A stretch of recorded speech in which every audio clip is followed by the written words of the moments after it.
Hello, and welcome to our latest campaign legal conversation 15 Years of Citizens United, How Big Money Dominated the 2024 Election. I'm Manal Haddad, Senior Communications Manager at Campaign Legal Center. Thank you all for joining us today.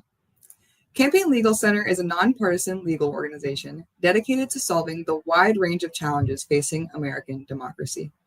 We fight for every American's freedom to vote and participate meaningfully in the democratic process, particularly for Americans who have faced political barriers because of race, ethnicity, or economic status. A key part of meaningful participation in democracy is transparent and representative elections, where the will of everyday voters is what ultimately decides who represents us in local, state, and federal offices, not deep pockets. But ever since the U.S. Supreme Court's 2010 decision in Citizens United versus FEC, which opened the door to unlimited special interest spending, this has become a lot more challenging. Over the past 15 years, Americans have watched as wealthy special interests create new pathways to hide their political spending and pour billions of dollars in secret spending into our elections. Meanwhile, the Federal Election Commission has taken the side of big money instead of voters and has not bothered to enforce the disclosure and transparency laws that should be working to inform Americans who is spending money to influence their vote. Today, Campaign Legal Center, joined by some of the leading advocates for getting special interest money out of politics, will examine how money was spent in the 2024 election and where the Citizens United decision comes into play. We'll also look at the legislative pathways that exist to help make our elections more transparent and more representative of the people. Our discussion will be followed by a brief audience Q&A. If we are not able to answer your question today and you are a member of the press, please email your question to media@campaignlegalcenter.org. If you are a member of the public and we are not able to answer your question today, please feel free to reach out at info@campaignlegalcenter.org. Now, I would like to introduce today's panel. Adav Nodi is Executive Director at CLC, where he coordinates and oversees all programmatic activities across ethics, campaign finance, voter rights, and redistricting issues. Adav has conducted dozens of constitutional cases in trial and appellate courts and the United States Supreme Court. He also advises members of Congress and other policymakers on advancing democracy through legislation. Prior to joining CLC, Adav served for more than 10 years in nonpartisan leadership capacities within the Office of General Counsel of the FEC, and he served as a Special Assistant United States Attorney for the District of Columbia. Next up, we have Erin Klopak, who is Senior Director of Campaign Finance at CLC, where she leads our work to promote and defend strong campaign finance laws and ensures that existing laws are enforced. Before joining CLC, Erin spent nearly a decade working on campaign finance issues in the FEC's Office of General Counsel, including as an attorney and then Assistant General Counsel in the FEC's Litigation Division. Kate Titus is the Executive Director of Common Cause Oregon, where she leads the state chapter's work to advance concrete pro-democracy reforms that break down barriers to political participation. She has led coalitions to create fair voting maps for Oregon voters, and this year helped reinstate an Oregon law placing limits on campaign contributions for the first time in decades. Kate has previously worked in several community organizing and public interest roles, including Public Citizen and Oregon Action. Thank you to the members of the panel for joining us today to discuss this topic that 15 years later is more relevant than ever. Before we jump into a conversation with our panelists, we are so excited to present brief remarks from Senator Sheldon Whitehouse. Senator Whitehouse represents Rhode Island in the United States Senate, where he has earned a reputation as a fierce advocate for progressive values and a thoughtful legislator capable of reaching across the aisle to achieve bipartisan solutions. Senator Whitehouse is a longtime champion of efforts to root out dark money from our elections and is leading the fight in Congress to pass legislation that would hold wealthy special interests accountable. Senator Whitehouse was looking forward to being a panelist today, but unfortunately could not join us today due to his participation in Senate confirmation hearings this morning. However, we want to thank him for taking a moment during his busy time to record his thoughts reflecting on 15 years of Citizens United and what it's like to be fighting for reform within Congress. Here's Senator Whitehouse. Everyone, it's Senator Sheldon Whitehouse. I am very sorry I couldn't join you for the panel, but it is wall-to-wall confirmation hearings here in the Senate. First, a big thank you to the Campaign Legal Center for the work you do every day fighting for all Americans to have a fair opportunity to participate in our democracy, to be heard. 15 years ago, a 5-4 majority of the Supreme Court handed down the grotesque Citizens United decision. This decision opened the spigot of unlimited dark money and outside spending in our American elections. Predictably, each year since that decision, elections have become more expensive and less transparent. A massive power shift resulted to corporate interests and secretive, creepy billionaires. This past election cycle proves the point. According to Open Secrets, outside spending on the 2024 federal elections hit a new record of $4.5 billion, with more than half of that spending coming from groups that don't fully disclose the sources of their funding. We also saw in stark terms the outsized influence of billionaires. For example, a single billionaire, a big one, Elon Musk, spent at least $277 million in 2024 to back Trump and other MAGA candidates. Through his PAC, Musk and a handful of other donors funded a huge get-out-the-vote effort through door-knocking, texting, phone calls, mailers, and advertisements. Not only did Citizens United unleash the toxic sludge of dark money and special interest spending in our democracy, it did so by making up factual findings that have proven to be demonstrably false. First, the right-wing majority of the court falsely asserted that there was no risk of corruption or even appearance of corruption because all this new corporate spending would be independent, they said, from campaigns. Well, Campaign Legal Center's work has really shown that that is a joke.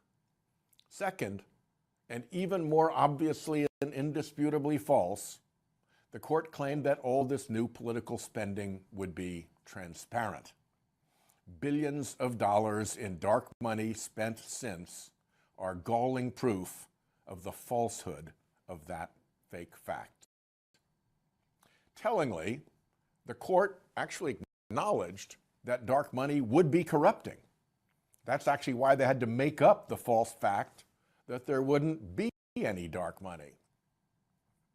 Well, Americans despise all this anonymous political spending. Poll after poll shows overwhelming support for ending dark money through greater transparency. Americans also get that this torrent of dark money thwarts their desires on policies they want, like combating climate change, lowering prescription drug prices, and reducing gun violence. My Disclose Act would eliminate dark money by requiring organizations spending money in election, including super PACs and 501c4s, to promptly disclose donors who give $10,000 or more during an election cycle. That Disclose Act also helps block malicious foreign actors interfering with our democratic process, usually through a dark money group, but also otherwise. To further combat foreign influence in our elections, my Get Foreign Money Out of U.S. Elections Act would close the loophole allowing U.S. companies appreciably owned by foreign entities to pour unlimited money from them into American elections. 15 years after Citizens United, we can plainly see the flaws of that grotesque decision. But its fundamental indecency is to deny ordinary American citizens basic information about who's doing what to whom out on the political playing field.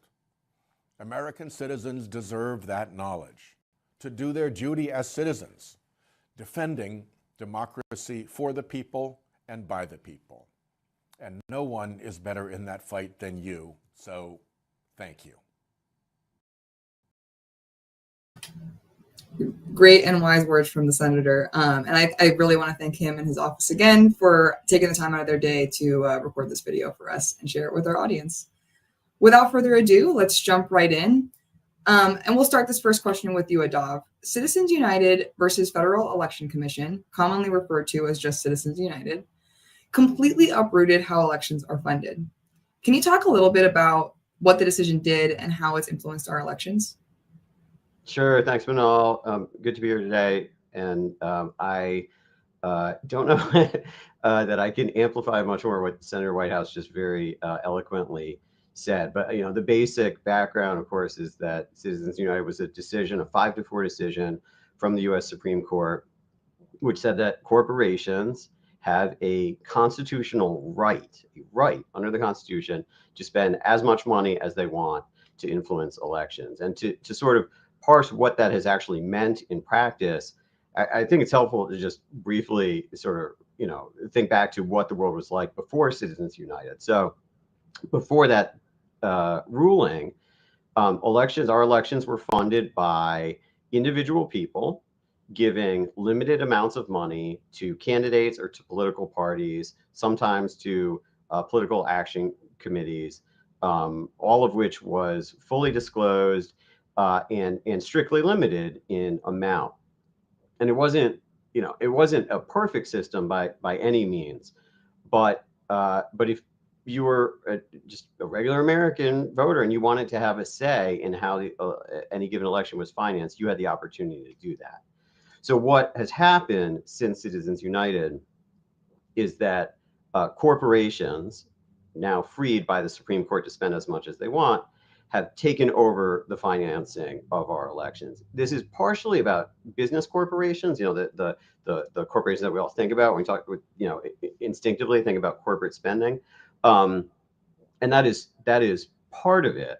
And certainly business corporations, which have massive isn't even a big enough word for it, just unfathomable amounts of money to spend, have engaged in enormous election spending. But even more than that, what Citizens United did, because it allowed any corporation to spend unlimited amounts, was facilitate the creation of what are really special interest corporations that are used to collect and aggregate and then spend money in elections for the purpose of taking advantage of the Citizens United ruling. And that is what we've seen increase in each election cycle, sometimes in direct spending by special interest corporations and sometimes by giving money to super PACs, which function as sort of collectors of this wealthy special interest corporate money. This is billions of dollars. And we don't even know exactly how much, as for reasons that Senator Whitehouse alluded to, and we'll talk about a little more. But it is in the billions of dollars. And what this means as a practical matter is that whoever wins an election in this post-Citizens United era for a contested Senate seat, a contested House seat, they owe that election in large part to special interest corporations spending money to support them and to defeat their candidate. And when to defeat their opponent. And when they get into office, that's who they care about making happy.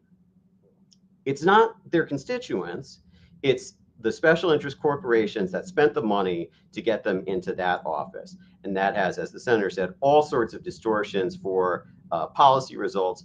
And we're seeing it play out. We saw it in 2024, as we'll talk about more today. And we're seeing it play out in real time right now, where, for example, the crypto industry and the tech industry, which decided very consciously to spend massively to take advantage of Citizens United and spend massively in this election, did that with some success and are now calling in all the favors that they believe they've earned from that spending. And that, unfortunately, is the environment that Citizens United has created. Yeah, I want to open the floor to Kate or Aaron to add on to that answer if you'd like to.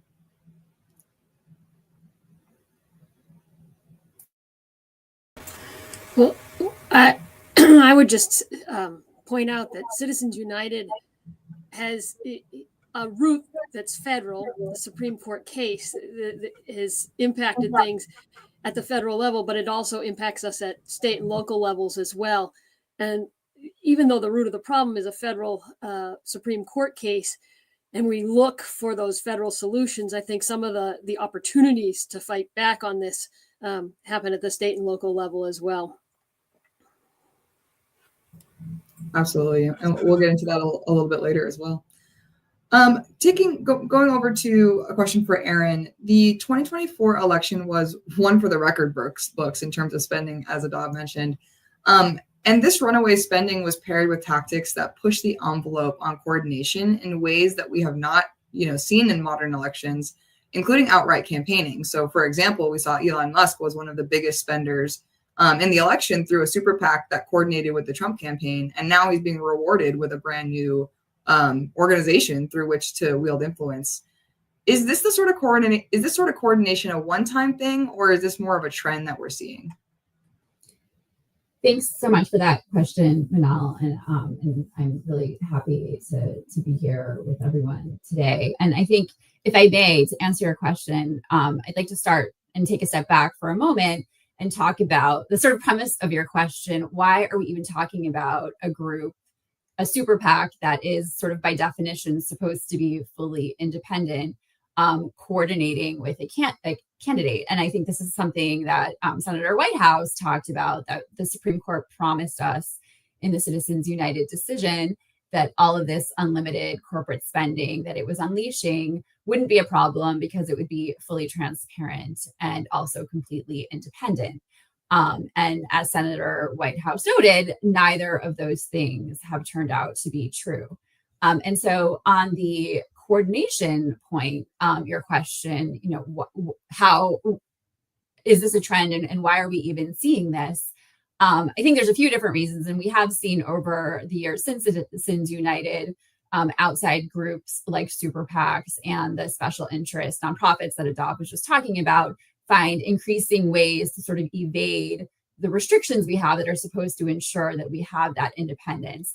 But something different happened last year that was really transformative. And what happened was an action by the Federal Election Commission, which is the independent federal agency that is responsible for interpreting and civilly enforcing federal campaign finance laws, the laws that govern the way money is spent in our political process. And that role of the FEC includes carrying out the promise of the Supreme Court in Citizens United that the spending it was allowing would be independent and transparent. And the FEC not only has failed to carry out that promise, it has actually actively undermined it. And in the context of the independence element, last year, the FEC issued a decision saying that groups that are independent can in fact coordinate directly with the campaigns that they support in a number of really crucial ways that are extremely helpful to those campaigns. In particular, they can spend money, unlimited amounts, on canvassing door to door, handing out literature that tells voters exactly who they should vote for, and turning out those voters to vote for candidates. And so the spending that you were talking about, Manal, in your question about by America PAC, which was funded with millions and millions and millions of dollars from Elon Musk, spent tons of money to help the Trump campaign turn out its voters and encourage people to vote for President-elect Trump. And that was really crucial because this happened at a time when the Trump campaign was trailing behind the Harris campaign in terms of fundraising. And by being able to offset this spending to a super PAC, the Trump campaign was able to essentially make up for that disparity. And so to your question about whether this is a trend or sort of a one-time thing, there is no doubt that it is a trend absent some sort of course correction by the Federal Election Commission or intervention by Congress or the courts.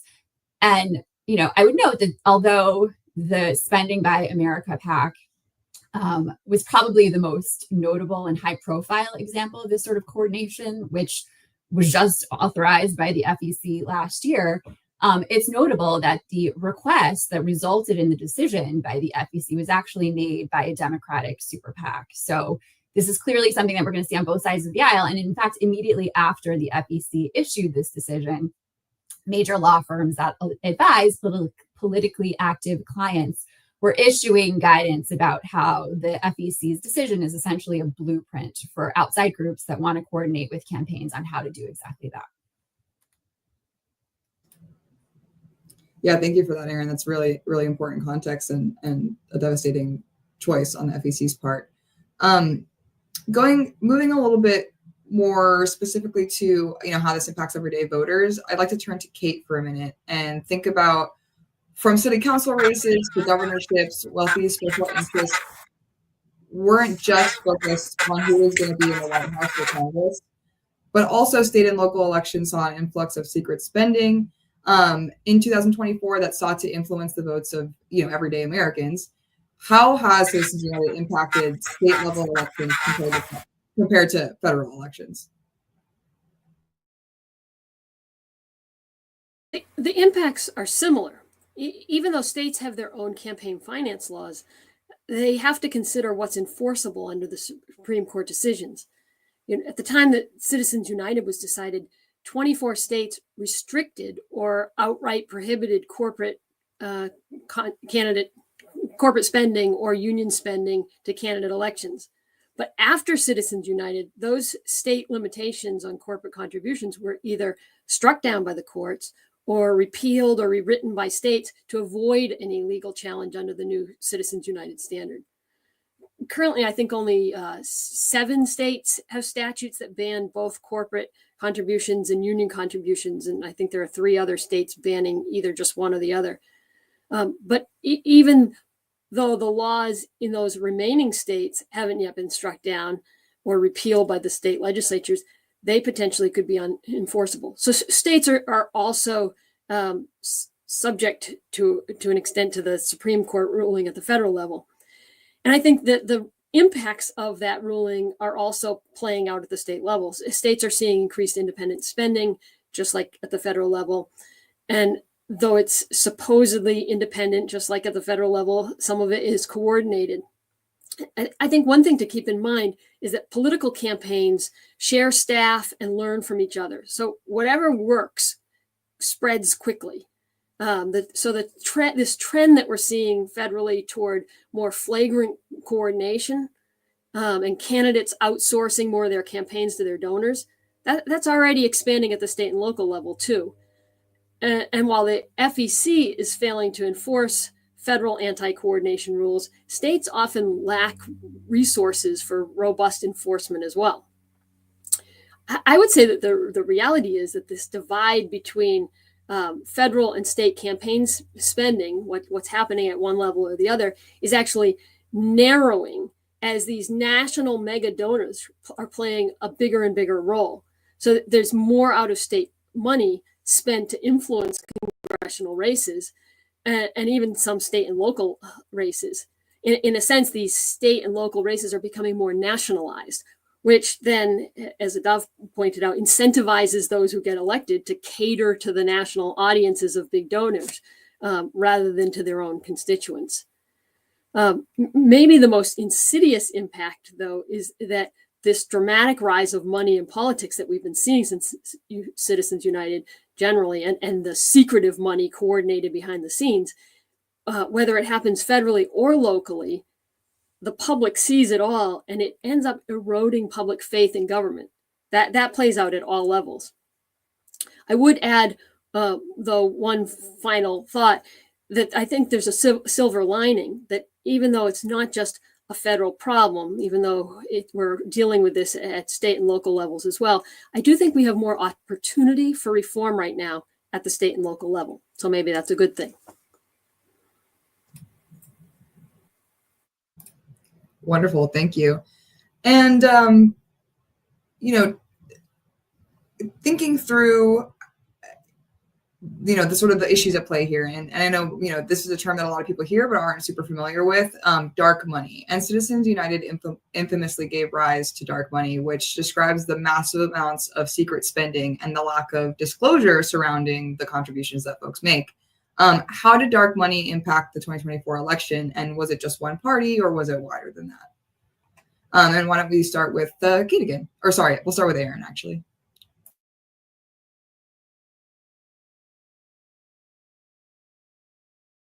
Sure. So, I think we want to talk about why we care about dark money and what we're talking about. And we're talking about, as Adav was describing in the beginning, money that goes through these special special interest corporations, and why are they so appealing? And I think that's been one of the biggest impacts of the Citizens United decision, not just the sort of traditional corporations, but these special entities used to facilitate spending.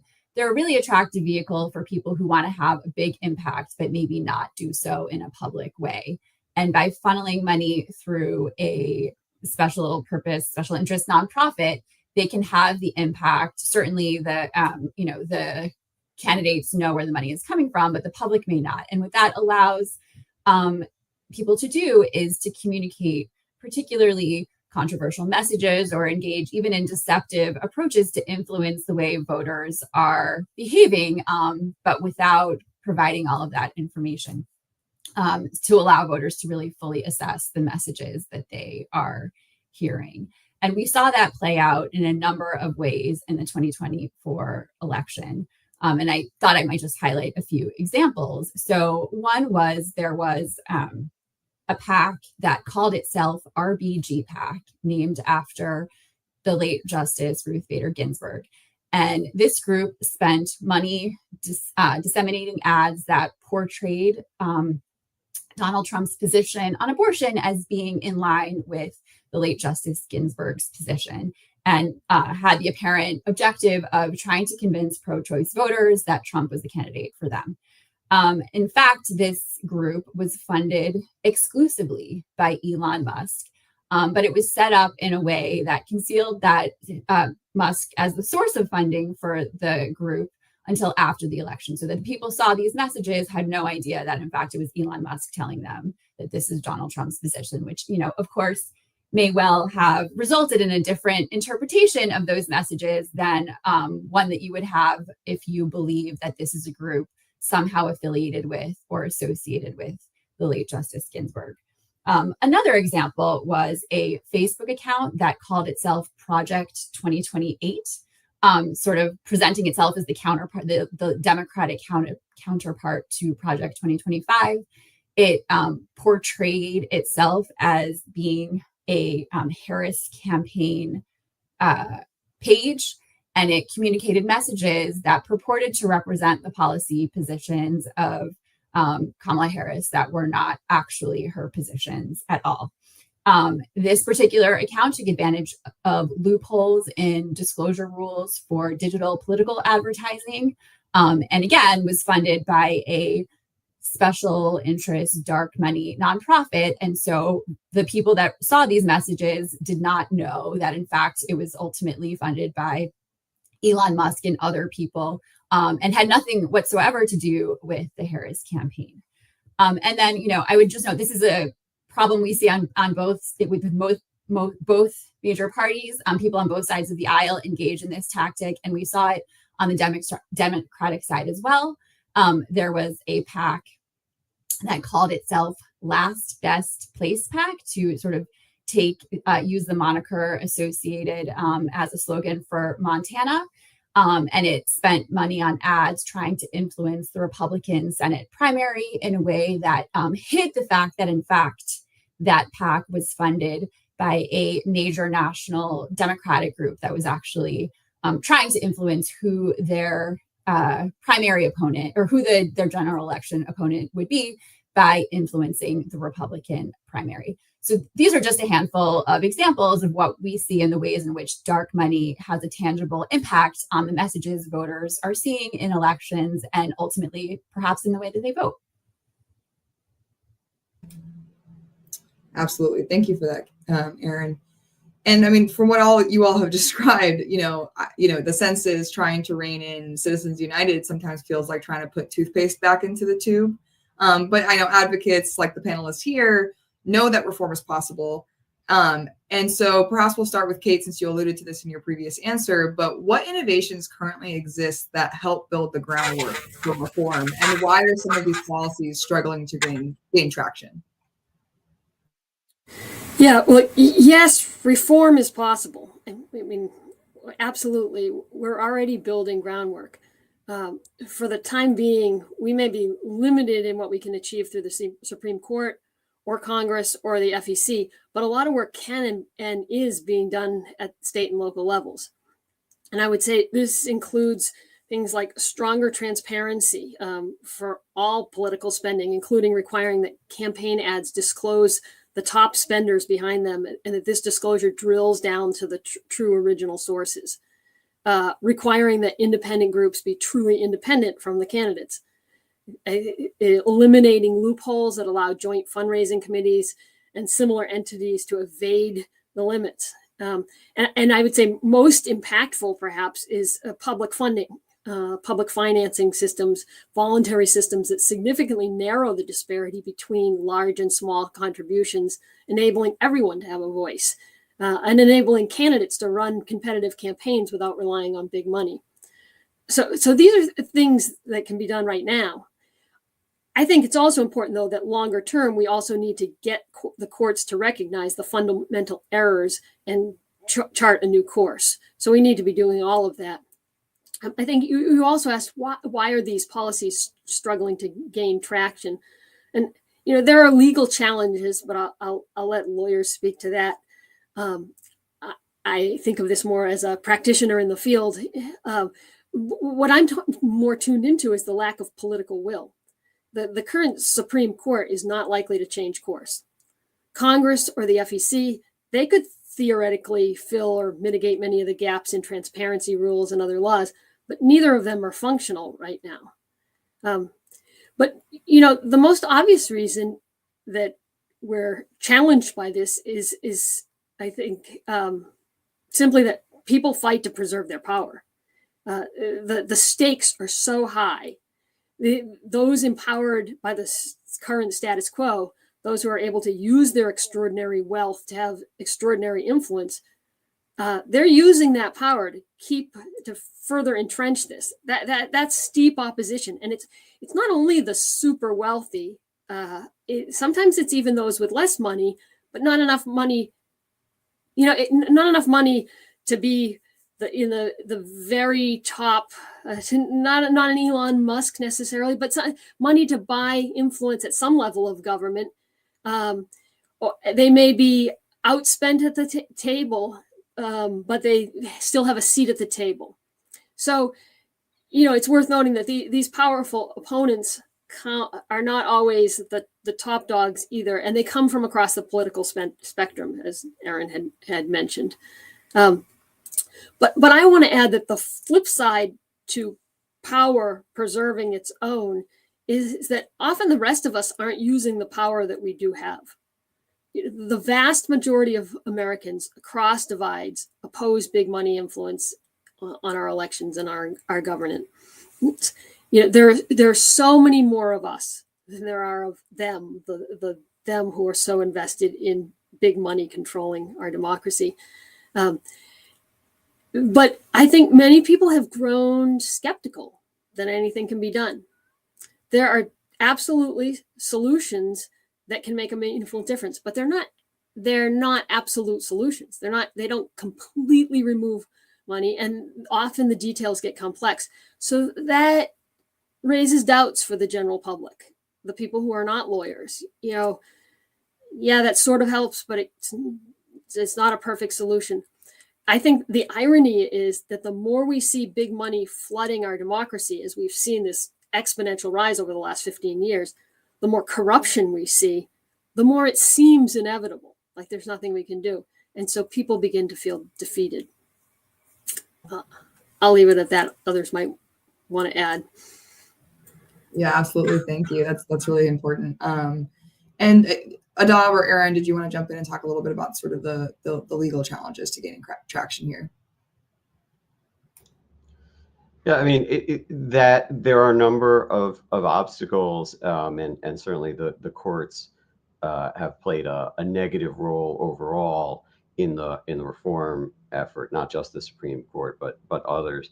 But for all the reasons that Kate said, that is not necessarily a long-term barrier to fixing this system. When you have the vast majority of Americans that want a change, it can happen.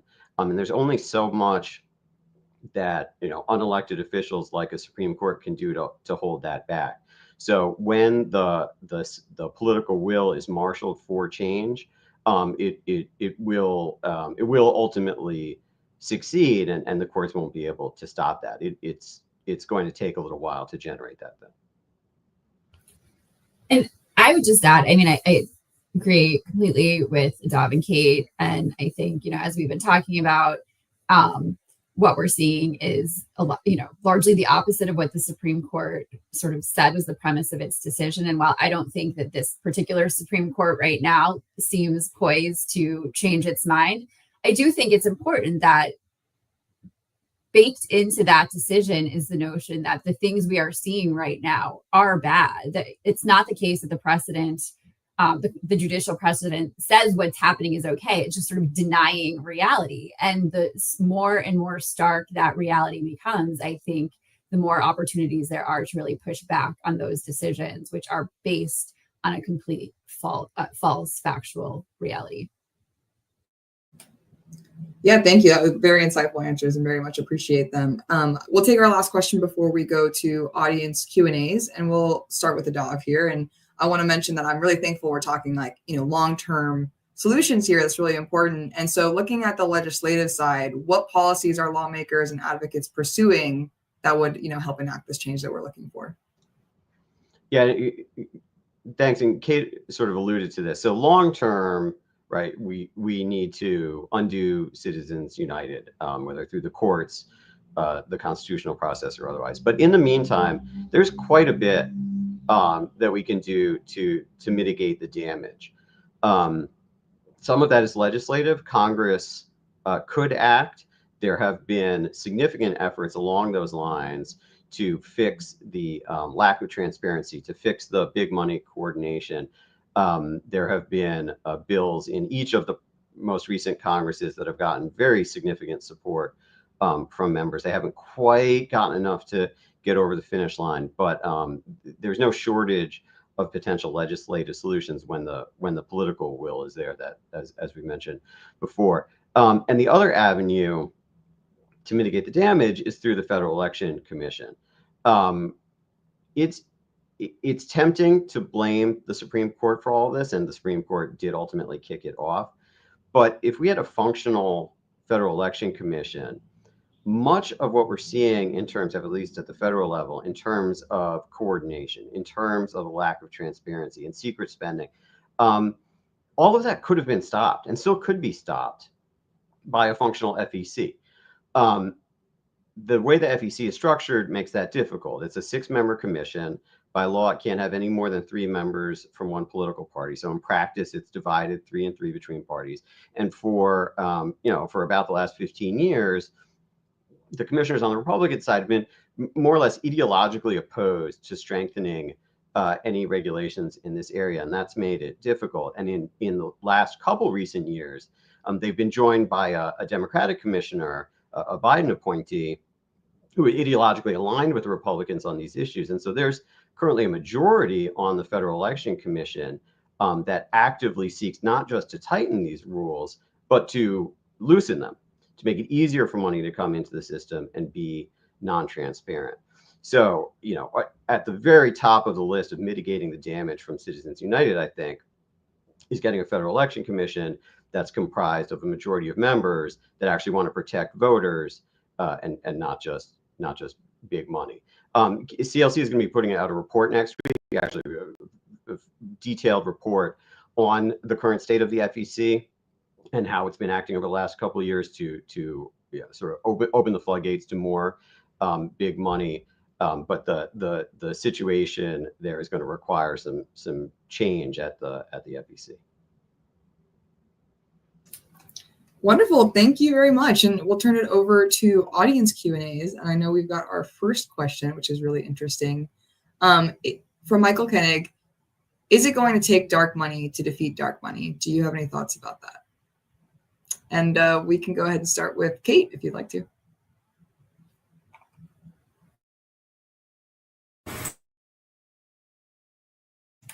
I think you're unmuted. You're muted, Kate. Thank you. Thanks. Yeah, interesting question. I personally, and I'd be interested to hear what my counterparts on the panel think, but I think the answer is both yes and no. Because on the one hand, if you're in some kind of contest, it's unrealistic to tie your hands behind your back. You play by the rules that you're in and use the tools that you have available to you. But at the same time, the more that we use big money, the more we play in this arena, the more we become invested in this. Those who learn to use big money for influence then are more reluctant to give it up.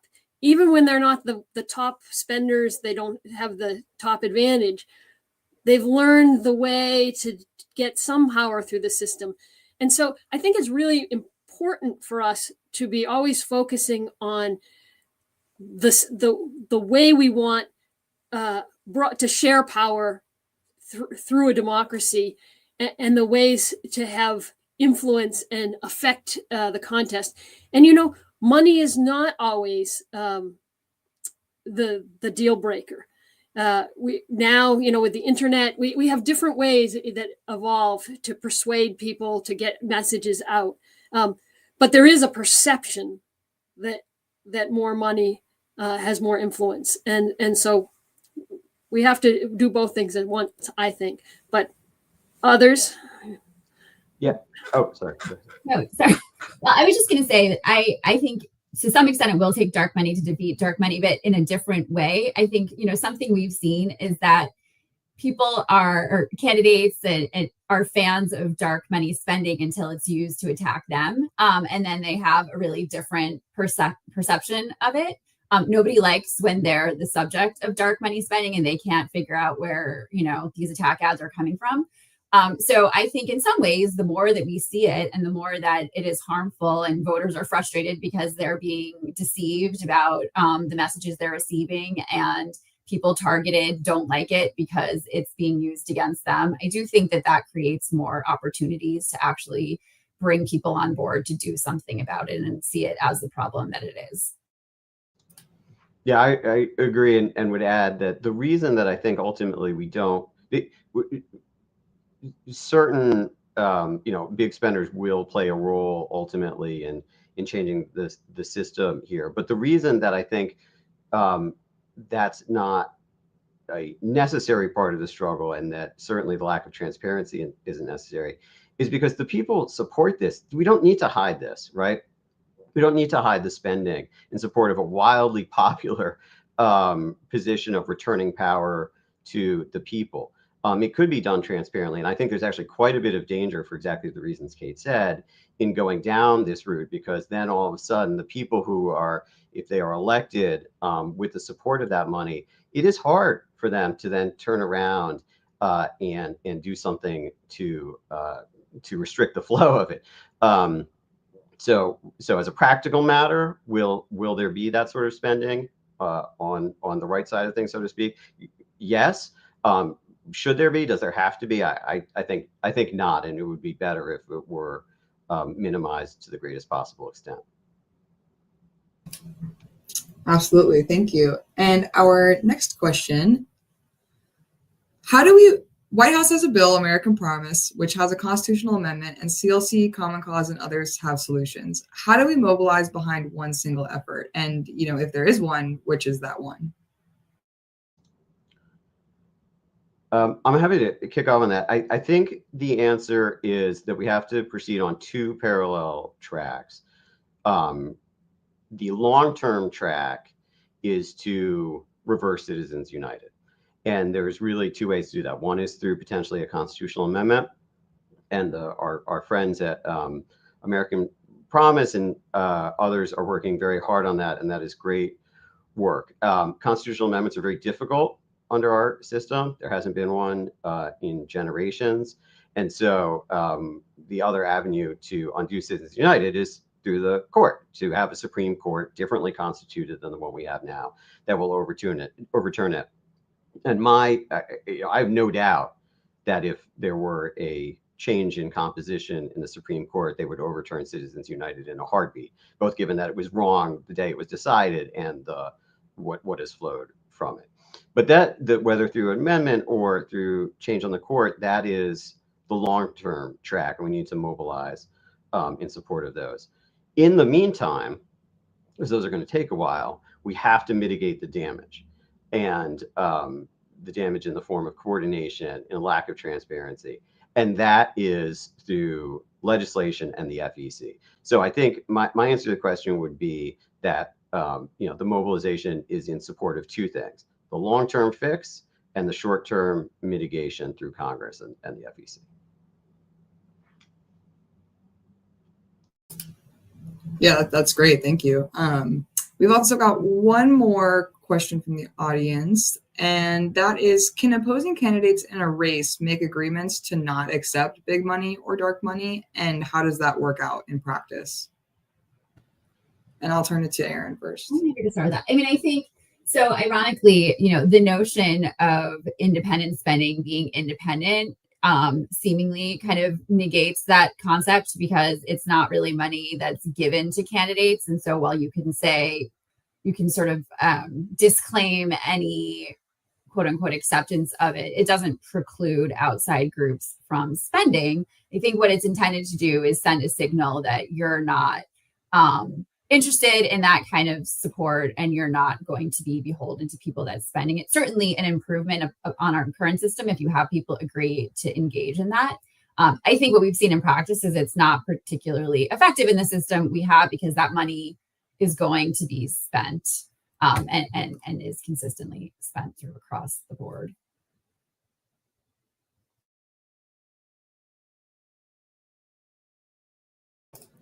Wonderful. And, Adav, you alluded to this briefly a little while ago, but while, more questions coming through the audience, I wanted to ask, some have suggested a constitutional amendment would be necessary to overturn Citizens United. And I was wondering, if anyone here wanted to opine on that a little bit more, or tell me whether or not you agree.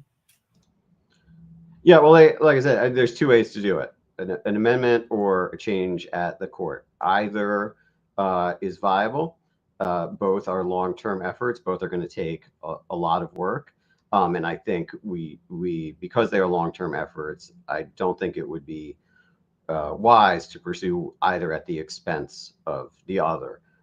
They both need to be very much on the table, and they will succeed. I have zero doubt that Citizens United will be overturned. It's a matter of how long will it take us to get there, and how much damage is wrought in the meantime.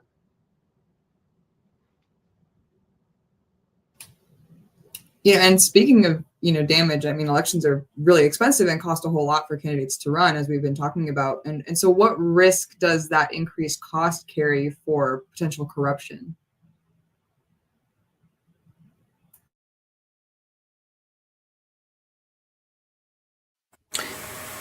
And we'll start with Kate. If I understood the question right, I mean, I think the higher the price tag on our elections, the more it excludes meaningful participation and influence of the very people, the people, the voters, who should be influencing the outcomes. If it becomes an auctioned off to the highest bidder, then it becomes a corrupt system. It's inherently corrupting to tie wealth to the outcomes. And Aaron, did you have anything to add on that? No, I think I was just going to say, I mean, this also goes to some of the broader, issues in our system about ethics rules and accountability, and ensuring that, all of these rules kind of interact together to ensure that we have a system that functions. So we're talking here about the money that's spent spent to help candidates win election, but at the point at which they're in office, there's issues about ensuring that the people spending money to support them aren't able to extract benefits. And we do have laws and rules in place that are supposed to ensure that doesn't happen as well. And that's probably a conversation for another day. But I think it is part of a broader conversation.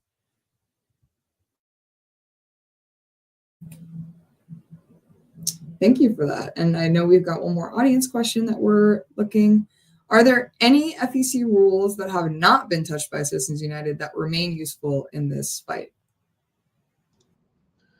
Yeah, the answer is yes.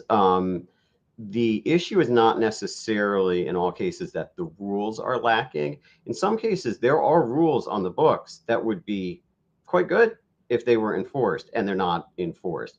A good example of that is the coordination rules. If you just read the coordination rules, they cover quite a bit of what is actually happening in the world. So you would think, why is this happening? The rules say it can't. And the reason is because the Federal Election Commission is not enforcing it. It's choosing to not enforce and to let the big spenders know that they are not going to be subject to any repercussions if they engage in that activity.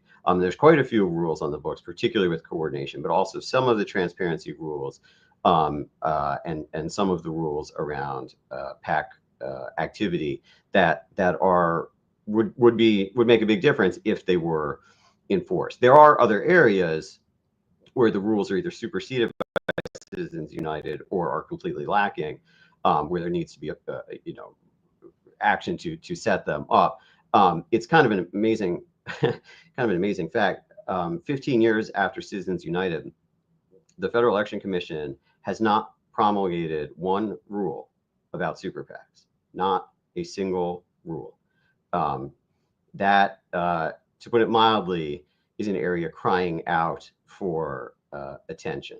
And there are others, but it would also do a world of good to enforce the rules that are on the books. Thank you for that. And, I think that's an excellent way to close out the audience portion of the questions. So I want to give folks a little bit of time to give us closing thoughts before we close out. So why don't we start with Kate? Can you, leave us with some final thoughts as we approach the 15th anniversary of Citizens United? Yeah, well, my closing thought, we're now 15 years into Citizens United, and it's clear that the result is dramatic. One could say it amounts to a silent coup. But given the shift in power, it can feel insurmountable, a David and Goliath kind of situation. But I think it's important that we should remember we are not powerless. We are the vast majority that believe in a democracy ruled by people power, not money power. We're roughly 300 million people facing a relatively tiny few, a small percentage of the population. So we need to persevere, and we need to act boldly and embolden the public of this country, the citizenship, to take back our democracy. I'll leave it at that. Absolutely. Thank you, Kate. And we'll turn it over to Erin. Thanks, Manal. So I think I would just say, I think we've been talking about some of the, the big major ramifications of Citizens United and in serious ways in which it has undermined our democratic processes. I do think it's important to know that there are even small achievements that we can make that will also make a difference as we work towards these longer term goals that Doc was talking about of ultimately reversing that decision. And we've seen some of those significant steps at the state level where states have passed laws requiring the transparency that we're not necessarily seeing at the federal level. Also, some of the decisions and inaction that the FEC has been engaging in over the past, since Citizens United. There are ways to address that, and CLC is involved in some of those and has been successful. We can take the FEC to court, and even though we may not have the most, the Supreme Court may not be particularly supportive of enforcing its own sort of principles, there are lower courts that are, and so there are ways to chip away at some of these bad consequences of Citizens United as we work towards a longer term goal of ultimately reversing that decision. And Nadav, would you like to close us out? Sure, yeah, and thanks. And my closing thought is very similar to Kate's. the goal of the special interests that have sort of captured the current system is for the people to lose hope. That what they want is for people to think, I can't make a difference, because then there's no contest for the power and the influence that those special interests are seeking. But in the end, it's the voters who decide policy. In the end, all the money in the world cannot overcome the voters. And what we need to remember, what everybody needs to remember, is that, as Kate said, we have the power. We may not have the money, but that's not ultimately what decides who is in office in the United States of America. And so if we remain hopeful and energized and translate that vast support for fixing the system into action, we will get back the democracy that we should have, and undo the damage that the Supreme Court has done to it. Well, I know I'm leaving here on a more hopeful note than when I started. So thank you all for that. And just a reminder for everyone who joined today, first of all, thank you for joining us today. And second of all, if you have any additional questions or would like more information, please feel free to email us at info@campaignlegalcenter.org. Thanks again to all our speakers for joining today. Please enjoy the rest of your day.